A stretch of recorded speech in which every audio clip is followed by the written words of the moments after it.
గ్రామ సభలు జరుగుతున్నాయి. మొదటి రోజు జరిగిన నేలపాడు మల్కాపురం గ్రామ సభల్లో మంత్రి నారాయణ, ఎమ్మెల్యే శ్రవణ్ కుమార్ పాల్గొన్నారు. గ్రామాల్లో చేపట్టిన అభివృద్ధి పనులపై గ్రామస్తులు అభిప్రాయాలను మంత్రి, ఎమ్మెల్యే తెలుసుకున్నారు. రాజధాని అభివృద్ధిలో భాగంగా గ్రామాల అభివృద్ధిపై దృష్టి పెట్టాలని సీఎం చంద్రబాబు దృష్టి పెట్టినట్లు మంత్రి చెప్పారు. ట్రంక్ రోడ్ల పనులు వేగంగా జరుగుతున్నాయి. గ్రామాల్లోని లేఅవుట్లపై దృష్టి పెట్టి అండర్ గ్రౌండ్ డ్రైనేజ్ రూపకల్పనకు పూనుకున్నట్లు మంత్రి నారాయణ చెప్పారు. 6 నెలల్లో రాజధాని పరిధిలోని 29 గ్రామాల్లో అభివృద్ధి పనులు పూర్తి చేసి రెండో విడత ల్యాండ్ పూలింగ్ చేస్తామని మంత్రి నారాయణ వివరించారు.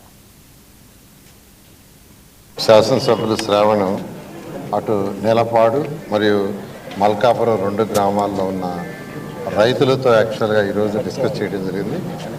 ఇది డిస్కస్ చేయడంలో ముఖ్య ఉద్దేశం ఏంటంటే 2014-19లో ఎప్పుడైతే రైతు సోదరులు ల్యాండ్ పూలింగ్కి ఎటువంటి ప్రాబ్లం లేకుండా ఇచ్చారో ఆ రైతు సోదరులకు ఆ రోజు వాళ్ళందరూ అడిగారు, సార్ మా గ్రామాలను కూడా డెవలప్ చేయమంటే గౌరవనీయ ముఖ్యమంత్రి గారు ఒకటే చెప్పారు, ఏదైతే క్యాపిటల్ సిటీలో ఏదైతే రోడ్లు డ్రైనేజ్ ఇవన్నీ డెవలప్ చేస్తున్నారో దానికి ప్యారలల్గా అదే స్టాండర్డ్లు ఇవి కూడా చేయమని ఆ రోజు ఆదేశించారు.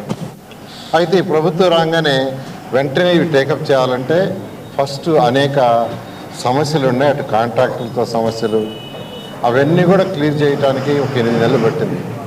అది అయిన తర్వాత టెండర్లు పిలవటం అవన్నీ ఒక 4 నెలలు ఎంత లేక వర్షాలు రావడం జరిగింది, మీకు అందరికీ తెలిసిందే. అయితే ఈరోజు అన్నీ అయిపోయి మొత్తం 350 కిలోమీటర్ల ట్రంక్ రోడ్లు, 1500 కిలోమీటర్లకు సంబంధించిన లేఅవుట్ రోడ్స్ ఎంతో వేగవంతంగా జరుగుతున్నాయి.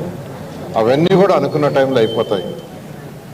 అయితే గ్రామాల్లో ఏదైతే ఇన్ఫ్రాస్ట్రక్చరు దానికి ప్యారలల్గా ఇవ్వదలుచుకున్నామో అవన్నీ లేఅవుట్స్ యొక్క లెవెల్స్ పూర్తయినాయి. ఇప్పుడు అంటే ప్రతి గ్రామానికి పక్కనున్న ట్రంక్ రోడ్స్ కానీ లేఅవుట్స్ కానీ ఏ లెవెల్లో ఏ హైట్లు వేయాలనేది ఫైనల్ అయింది.